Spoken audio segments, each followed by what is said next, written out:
Breaking news చూస్తున్నాం. TDP కేంద్ర కార్యాలయంలో నేడు టీడీపీ పోలిట్ బ్యూరో సమావేశం జరగనుంది. ఉదయం 11 గంటలకు జరగనున్న ఈ సమావేశానికి చంద్రబాబు అధ్యక్షత వహించనున్నారు. ఈ మేరకు ఆయన పార్టీ కేంద్ర కార్యాలయానికి వెళ్లనున్నారు. కాగా సమావేశంలో 6 అంశాలు ఎజెండాగా ఉన్నాయి. నామినేట్ పదవులు, శ్వేతపత్రాలు, సంస్థాగత వ్యవహారాలపై చర్చించనున్నారు. అలాగే తెలంగాణ టీడీపీ అధ్యక్షుడి ఎంపికపై కూడా పోలిట్ బ్యూరోలో చర్చించనున్నట్టు తెలుస్తోంది. అటు కేంద్ర బడ్జెట్లో రాష్ట్రానికి నిధుల కేటాయింపుపై కేంద్రానికి కృతజ్ఞతలు తెలుపుతూ తీర్మానం చేయనున్నారు. కూటమి ప్రభుత్వం అధికారంలోకి వచ్చిన తర్వాత ఇదే తొలి పోలిట్ బ్యూరో సమావేశం కావడంతో ఆసక్తి నెలకొంది.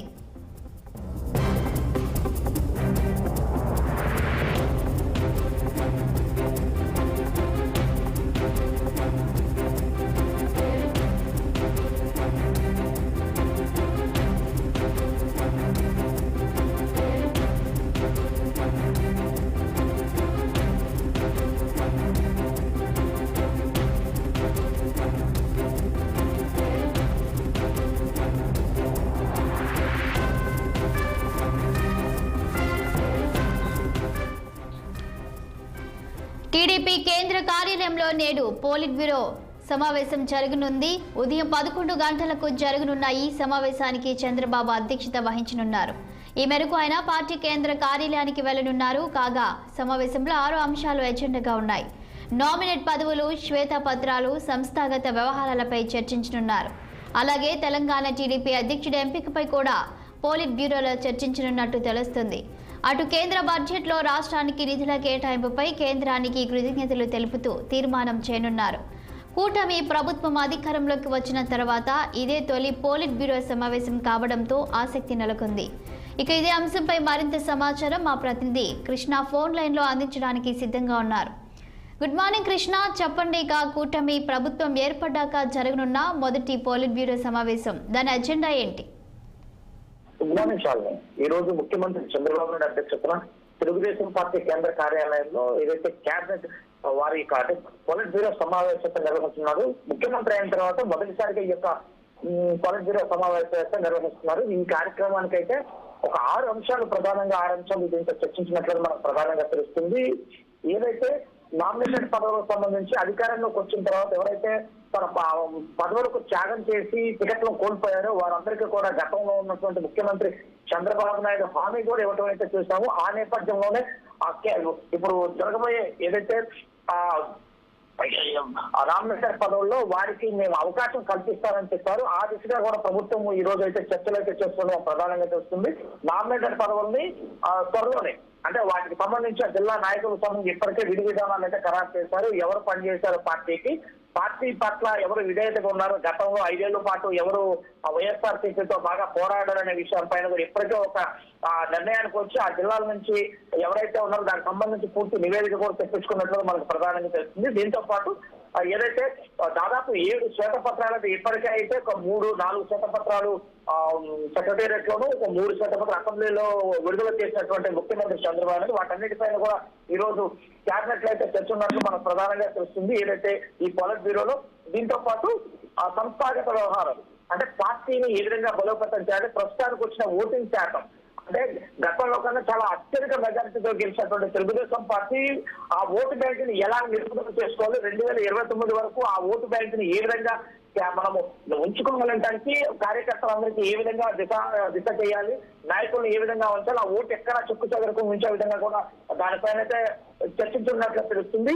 అదేవిధంగా ఆ ఉత్తరాంధ్రకు సంబంధించి ఎమ్మెల్సీ ఎన్నికలకు సంబంధించి దానిపైన కూడా ఈ రోజు ఫోకస్ చేసి ఆ పెట్టిన అభ్యర్థి ఎవరినైతే ఫైనలైజ్ చేయాలి, ఈ రోజు అయితే ఫైనలైజ్ అభ్యర్థి అయితే ఫైనలైజ్ ఖరారు చేయబోతున్నారు.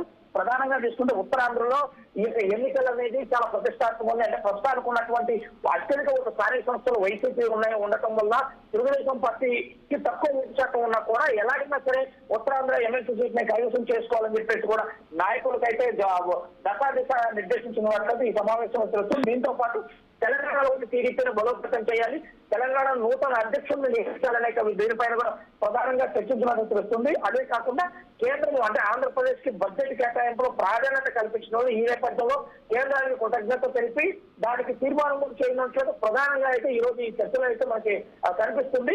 అదే కాకుండా మిషన్ 2029 అంటే ఏదైతే రాబోయే 2029 ఎన్నికల్లో మళ్ళీ అధికారంలోకి రావాలనే దృఢమైన సంకల్పంతో పార్టీ నేతలందరికీ కూడా ఆ దిశ అయితే చేయనున్నట్లుగా మనం ప్రధానంగా చూస్తున్నాం. అదే కాకుండా ఏదైతే వైఎస్ఆర్ కాంగ్రెస్ పార్టీని ఎండగట్టారు, వైఎస్ఆర్ కాంగ్రెస్ పార్టీ ప్రజల్లో చులకరించే భాగంగా క్రిమినల్స్ ఎవరు కూడా రాజకీయాలకు పనికిరాలన్న ఒక నినాదంతో ఆంధ్రప్రదేశ్ రాష్ట్ర వినాశకులు వద్దు అనే ఒక ట్యాగ్ లైన్ తో ప్రజల్లోకి వెళ్ళి ప్రజల్లోని జగన్మోహన్ రెడ్డిని చులకన చేయాలని ఆలోచన విధానంతో ఒక పరికొత్త నినాదంతో వెళ్లే విధంగా కూడా ఈ రోజు పాలిట్ బ్యూరో చర్చకైతే వచ్చినట్లు మనం ప్రధానంగా చర్చించాలి. అలాగే కృష్ణ, ఇక తెలంగాణలో టీడీపీ అధ్యక్షుడి ఎంపికపై కూడా చర్చించే ఛాన్స్ ఉన్నట్లు తెలుస్తుంది. దీనికి సంబంధించి మీ వద్దున్న సమాచారం ఏంటి?